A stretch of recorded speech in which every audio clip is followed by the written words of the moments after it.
Alrighty, it's Michael. We're back for our second actual dungeon here in Darkest Dungeon. We are going to take 4 people. As always, you want to take 4. We're going to take... I'm going to show off the new characters that we have, the Occultist and the Grave Robber. Still taking Dismas and Rayald, the Crusader and the Highwayman. We got some trinkets last time. We can load this bleed skill chance on the Highwayman. We still don't have Aquarian, so we cannot use that. I'll explain later once we get her what she does in the game. We also have a choice between 4 of these actual quests we can take. I kind of like, in the beginning, to look off the trinket to kind of see what kind of trinkets we can get for the game to kind of boost us as best. This is okay. This is pretty good if she has a stun attack. She does have a stun, which it's right here. We don't have it right now, but it's her fade effect. I don't use it that much, but it's okay. But this is the one I'm going to go after. It's the damage, 10% damage for range. I use a lot of range on him, between his pistol shot and also point blank when I get that available to me, once I open up the Guild Hall and Blacksmith. So here we go. Once again, it's short. We're only going to take 8 food, 2 shovels, 1 key, and since we're going in the ruins, we need an herb, and then we need torches. For a short, you want to take 8 short torches. You can go less, you can go more. I like the round numbers. You can do these missions dark. If you wish to, just play the whole quest dark. You do get better loot. The downside is you do get more damage, more critical attacks against you, and more stress. Upside versus downside. I don't feel like it's worth it really in the early game, but a lot later on in the game, it's definitely worth it for your characters to really start to build up the loot and make a lot more money. So here's in the back, she cannot use her pickaxe. That's fine. She can just do the blight and stack damage over that time there. With this poisonous dagger, she can go everywhere. He has a stab, which can hit any character in the first 3 spots, and also hit in the back 4 spots with his back 2 spots. Sorry, with the artillery. He's really good against Eldridge, which is in the cove. He's not really the greatest otherwise against everything here because it's. But we're going to do a crit apparently. He does do crits very well. Very big. As you can see, like 17% of the time he does a crit. Let's see if we can eliminate this rabble here. We did not, so we have to get a little bit of damage. And then we're going to go back and see if we can stun the front guy with the shield, the defender. Stunning helps you so you take less damage.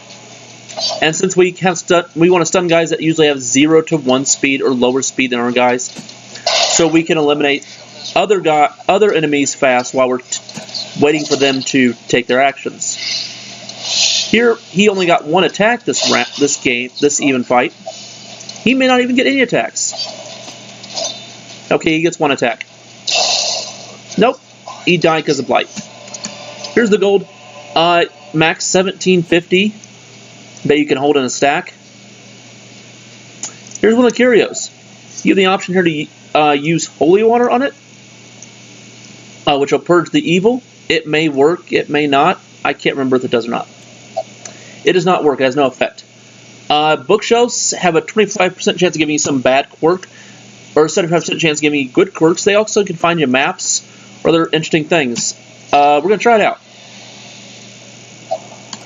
Okay, we got a bad quirk. That's not that really actually that bad. It's a random chance that will happen. You can ignore those if you want to. When you're playing the early game, I just like to see if I can get some good quirks to kind of get my character's armor going up. This is an alchemy table. It allows you to use herbs to get like gold, sometimes food. As long as you get like a little bit, as long as you get more than what you spent on the herb, you're benefiting profit. That's all that matters. In the other types of dungeons, you might take other things to make it the curios more available to you to get what you need to be able to interact with them. Here we have a box. If you see a crate or a pack, you can just interact with it. You don't need anything to use on it. Here we have an urn. Never use shovels on those. That just gives you a lot of stress. Don't do that. If you use holy water on those, you can eliminate the bad effects. I just randomly just pulled a good effect and just got the money out of it.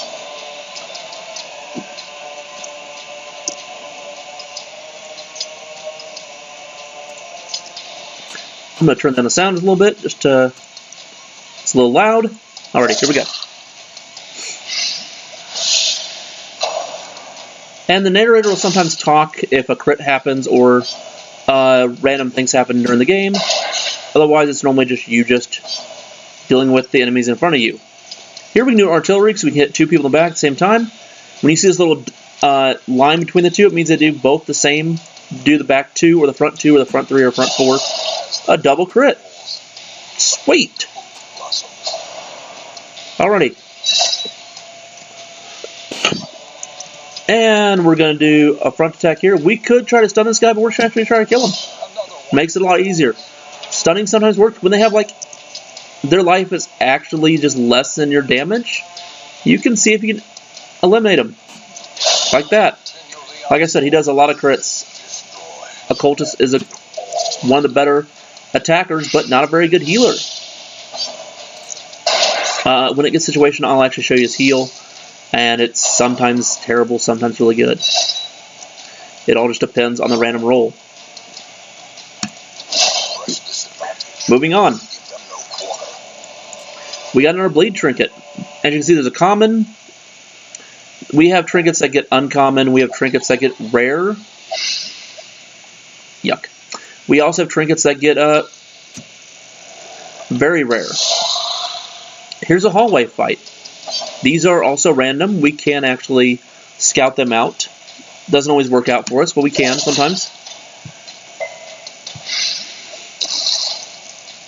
And if you get a scout, you can more likely get a surprise on them.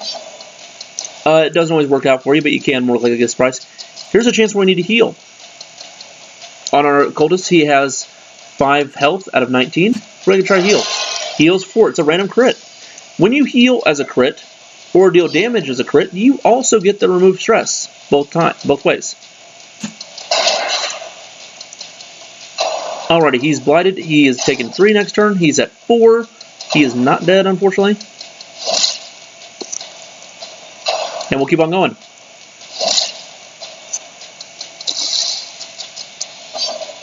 Alright, let's see how good this works out for us. Got him. We're going to take our heal. 7. 7 out of 12. Good. Moving right up. Another dodge. Terrible. Oh well. He's gone. He's still there, but damage over time will end him as soon as his turn goes. And you see 3 rounds, RDS. That means rounds. Just means he'll take total 18 damage if he had 18 health left. But he didn't. This lunge I could use to move her up. I don't want to move her up because it doesn't help benefit me that much. It's better when the party gets shuffled, which does happen sometimes in the fights. I can also shuffle my opponent's enemies around as well. I can also not have the same trinket on my character twice around. So I cannot put the same trinket twice if I already have one.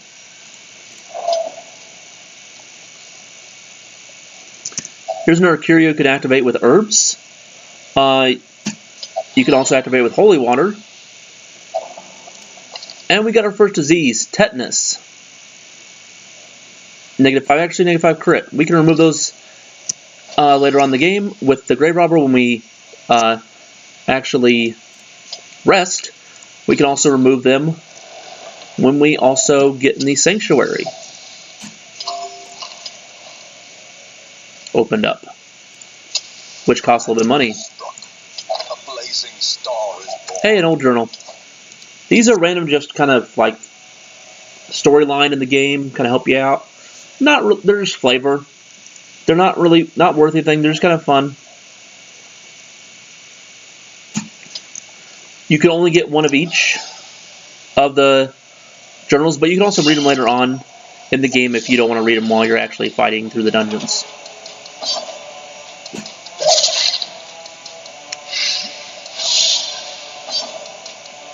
Let me show you this Grape Shot. I personally don't like this one because it doesn't do a lot of damage, but it does hit a lot of different characters at once. If you wish to use it, you can. It does hit a lot of different characters, so like if a lot of things are at low health, you can take out like 2 or 3 guys at once. Like here, now I can do the Zeal and probably take out the 2 front guys. There we go. That worked out well. Against spiders, they don't have a lot of health, so you can tend to do a lot of multi-way attacking to actually end them a lot quicker. Spiders just tend to not last long. They're really not that big of a threat ever. The best thing they can do is web you to just stop you from attacking and try to do more damage over time. They're really just cannon fodder in the game, honestly.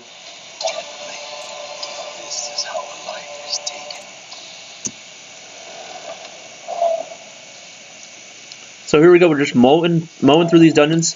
The first few dungeons are pretty easy. They're just pretty substantially easy. They don't really give you too much hardship. You may sometimes get some really bad luck, but not too often. Here we got a scout. That's pretty sweet. We have 2 options of going left or right. This option of left has nothing for us except for a trap. This option right, yeah, we use a shovel, but we also have a curio at the end. And we like to complete 90% of the rooms, which means we can leave one room untouched, which is the one we're going to leave untouched right here. The torch is going low. It's just giving us a indication of what's happening. Now we have stress, all that stuff. We're about reading the dungeon, so it doesn't really matter. Those books, I don't really touch very often. They're kind of like the bookcases. So we're going to move on.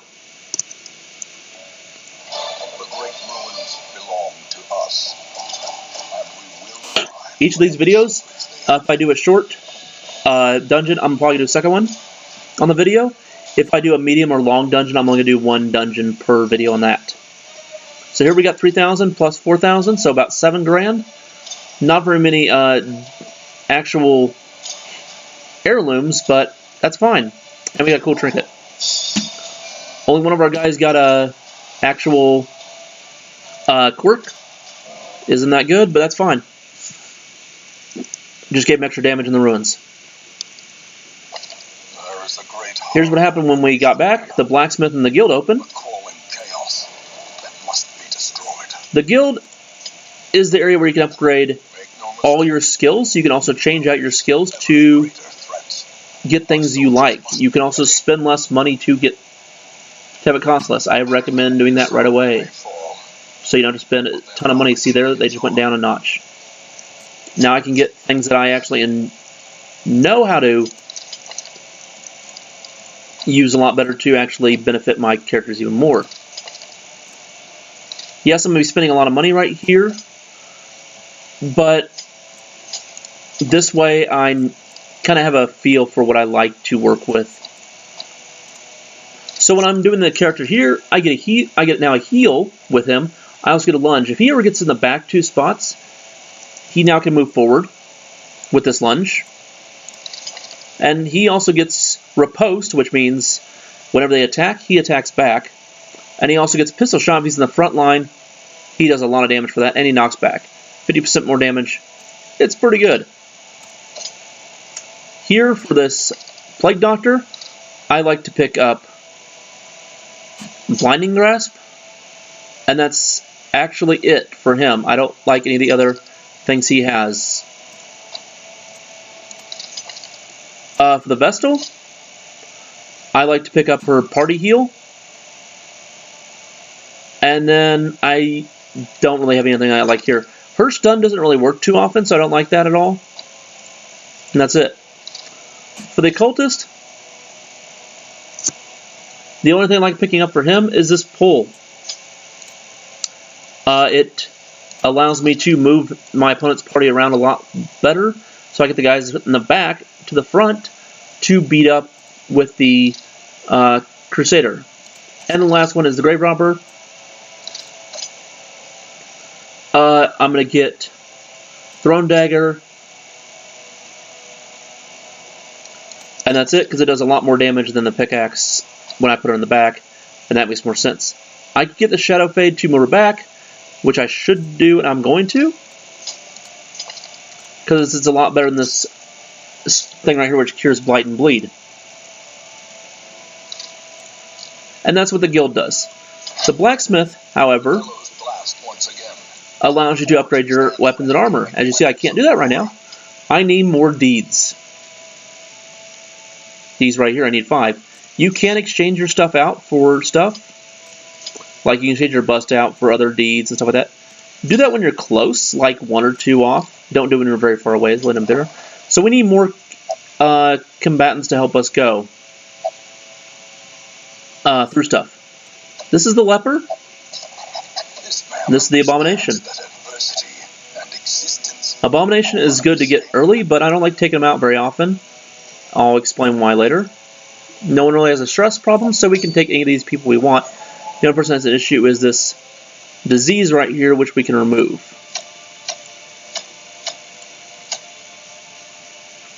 So we have the option of 4. We can also go in the Wield and get this Dodge Trinket off, which is pretty sweet. We have this Highwayman Trinket. We also have this Vestal Trinket, which Virtue means something involving when you're at 0 health. We're going to go up to this Dodge Trinket.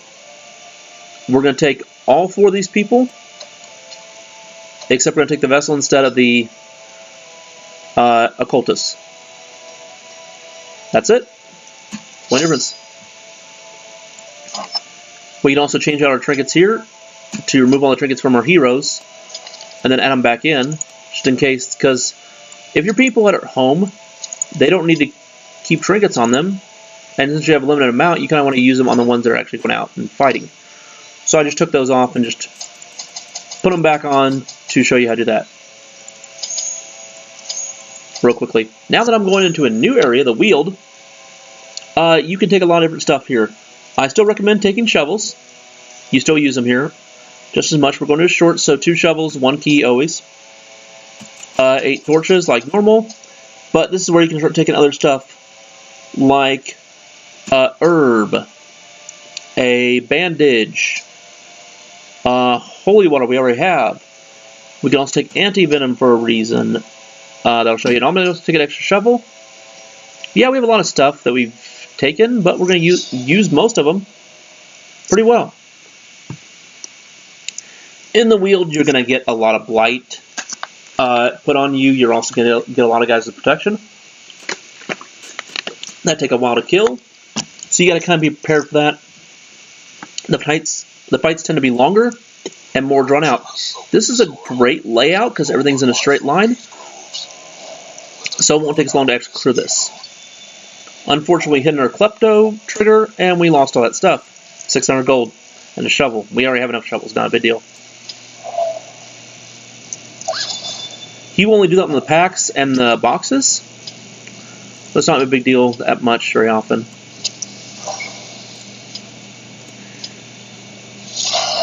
Alrighty, here's the guys that I said were protected a lot. 33% protect. These 2 back here have 15% protect. That is actually quite a bit. Pretty standard. But blight and bleed don't matter when it comes to those protection numbers. So we didn't take any damage, That was really just a waste of attack. That's unfortunate. But I can do riposte, which allows me every time they hit me to take more damage, which is sweet. Also allows me to move up a level, which allows me to get activation for this point blank shot for this guy in front. I'm going to go ahead and stun one of these guys in front so they can't attack this round.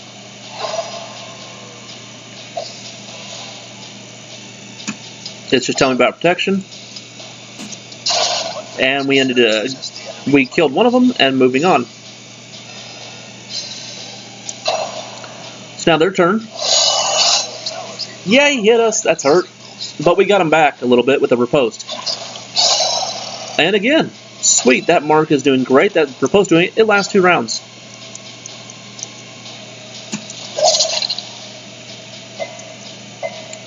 Once again, not working in our favor at all. It happens. When you have a mark on one of your characters, you kind of want to keep them up and heal pretty heavily. Because if not, if everybody targets him really fast, he could not last long. Kind of make sure he does. Here's this point blank shot. It's going to hurt. Not that much because he has a lot of protection up, but it can do a lot more damage than on the surface it looked there. These are kind of fungi and mushroom type enemies. Kind of disgusting if you saw this in real life, but this is a game. This is not real life. This is still disgusting. Anyways, so we're just taking them out here. The front 2 tend to do a lot more damage. The back 2 tend to do not much damage, just like in other matches, other fights, I mean. So we try to eliminate whatever we can. Already? This is what we call Death's Door. What this happens means that my guy's at 0 life. Every time he takes damage from now on, before I heal him, he has a chance to die. He will roll percentiles based on his death blow here, and everybody starts with the same number on that. 67. 67. She got 77 because of her quirk. Right there. So I need to heal him, which I'm going to. As long as he has a little health, he won't have to roll that number.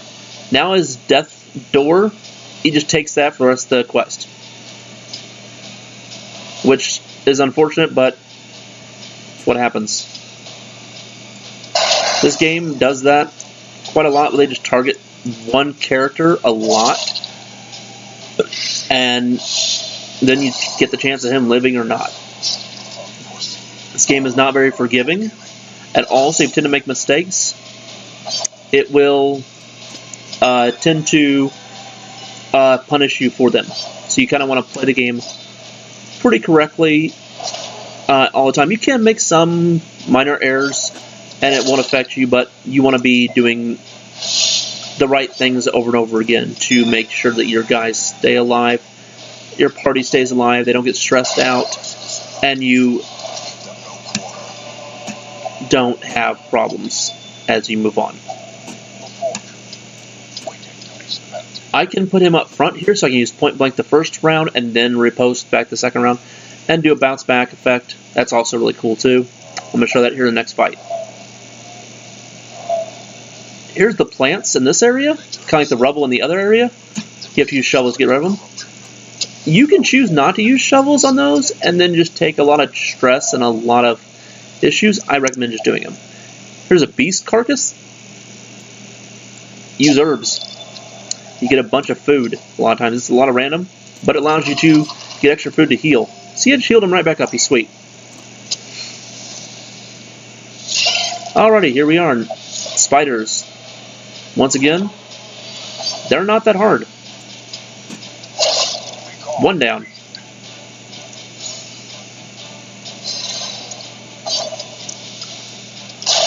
Oops, I missed. That's unfortunate. Well, got him back there. 2 down.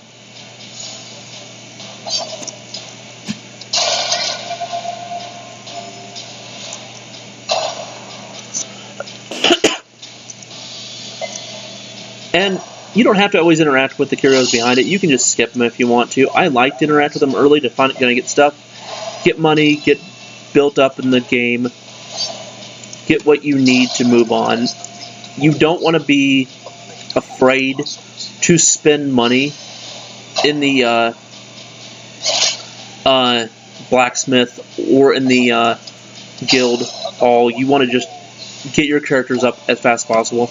That way they live through what is going, what you're sending them out to do. That was a sweet tent. Alrighty. That got a lot of me stuff. Here's another journal page.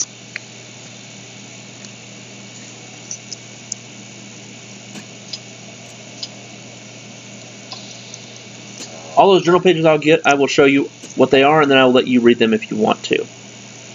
Here's a shallow grave. I can use a shovel on it, which is why I brought an extra. Allows me to open it up and get stuff to carry. Oh, wait a minute. I'm full on inventory. I have the option to remove stuff or use it or just use shift and click to get rid of it.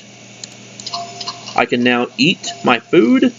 To get rid of that, I can also burn this holy water. I have a lot of room to cover, so I need to actually keep all this other stuff here. The journal pages, like I said, are worth nothing, so you can just read them and delete them or keep them. That's up to you. I consider them a wasteful inventory slot, and I just delete them. I've already read through them all. I know the story pretty well. It's pretty sweet. But there's not much of this game I have not seen, except for the actual end Darkest Dungeon. I have not actually played through that part. I've played up through like day 60, and then that's where I usually tend to stop and get frustrated with the game and actually not finish it, but I'm actually going to try to finish it this time. That's what Point Blank Shot does. If you get a crit, you definitely kill someone. There's 2 down. When you get crits, you actually remove the corpse. When you don't get crits, the corpse tend to stay right in front of you. It's kind of unfortunate because it makes it so some people can't hit the back row.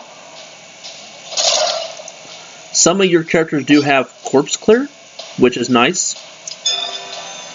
And you may need to use that on occasion just to get the people away. Like this guy, for example, he cannot hit this person at all. He has option to either heal or hit the corpses. I'm going to heal and just hope that I get the first attack on this guy. I do. That's one thing nice about the Grave Robber. Her speed is so high, she tends to go first almost all the time with a speed 8. Here's an old tree. Anti-venom works really well on those.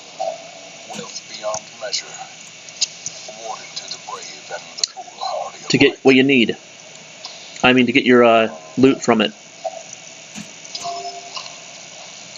I still have a ton of food because I found some from that beast. Here I have an option to use a shovel or not. I still have 2 hallways to go through. We're going to take a chance and say we don't need any more shovels this time. I'd much rather go for the money. We don't need to complete room battles. We don't need to actually explore all these. So once we get to all the room battles done, the quest will tell us and we can just leave. Once we end the room battle. We don't know until we actually have finished these people off yet. So here we have a guy who has no protection and 3 guys that have protection in the back behind him. We're going to start with the guy in the front. To try to get Blight, we fail. That's unfortunate. This guy's back to being comfortable to actually get riposte again, so we're going to do that. Now he's going to take more damage. Now he's going to actually do counteract damage if he gets hit. And we're going to do a little healing. And now it's their starting turns. I still have one guy that hasn't gone yet. He rolled bad. That's fine. See? More damage. More damage. Yeah. Riposte is awesome in this game. Yeah, he took 3 hits in a row. He also did 3 hits in a row. I'm going to stun him just so we can get a free round without him firing, without him doing anything. And he's gone.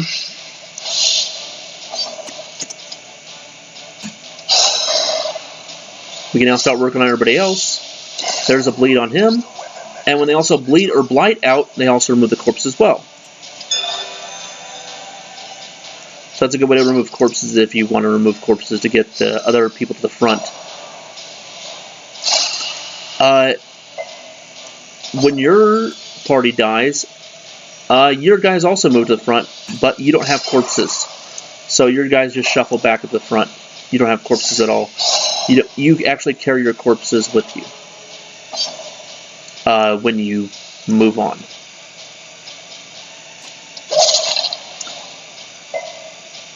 I could never get a blight on these people. That's annoying. Is that enough to kill him? Nope. Okay. Never mind. That is enough to kill him either. I could heal here. I could also judgment here to get rid of one of these two. They've all not gone yet. Alrighty, there we go. We got rid of one of them. When it's choice between like healing and not healing, it all depends on life totals, how much they can deal versus how much they can actually take. These two back here, I know they don't do much damage, so I can risk not healing my guys versus actually pumping through damage here. Like, they're just going to do this escape cloud, which gets a lot of blight, yes, and I can heal out anti-venom if I had any. I don't. Or I can just do heals. The Vessel can't do a lot of damage. She's more made for healing. She's your best healer in the game. But she can sometimes actually land killing blows and do some stun effects, and she's worth it to actually still attack with her on occasion.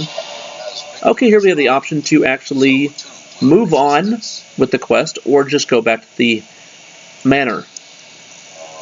We can at least look and see what we have in front of us to see if we want to keep on going. Might as well. We still have a lot of health, a lot of shovels, a lot of food. Here's where point where you have a shovel. That's not good. So we're going to go ahead and end there. If we had a shovel, I would have still moved on, but we didn't have a shovel, so we ended it. Because there's more treasure down the line, we don't know. Okay, we got about 10,000 worth in gold.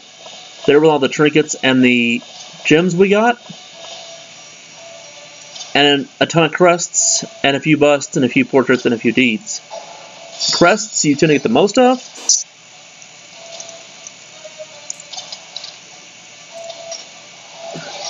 And deeds and busts and portraits you tend to get the least of. That is a sweet one to get on him, because he usually has low speed. So that's a good one to get on him, at least the first round. That means their upgrades cost less. You can possibly get one for armor too, on some people. That's not a good one to keep, but it's a good one to like spend early before it gets removed, and then not care if it's removed or not. In truth, I cannot tell how much time. Okay, so last place open in our area, which is the Sanitarium. This is a place where you can remove diseases. You can also keep your quirks or remove bad ones. Like I said, if they have the skull here, it's locked. You keep it. His Kleptomania is locked. You can still remove that later on if you want to. We're going to go ahead and remove his disease here. That cost me 750. I can have the option to make it be cheaper, which I'm going to do because it's not that expensive to do so. That actually reduces the cost of this. My bad. My bad.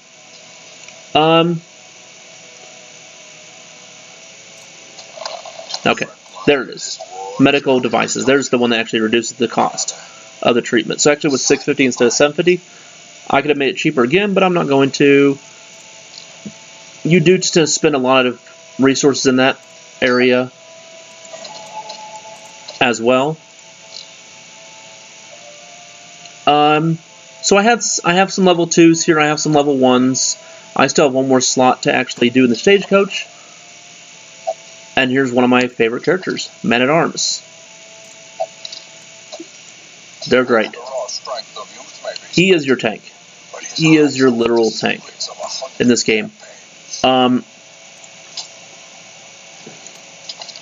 I have a lot of success with him, and the fact that I like him a lot.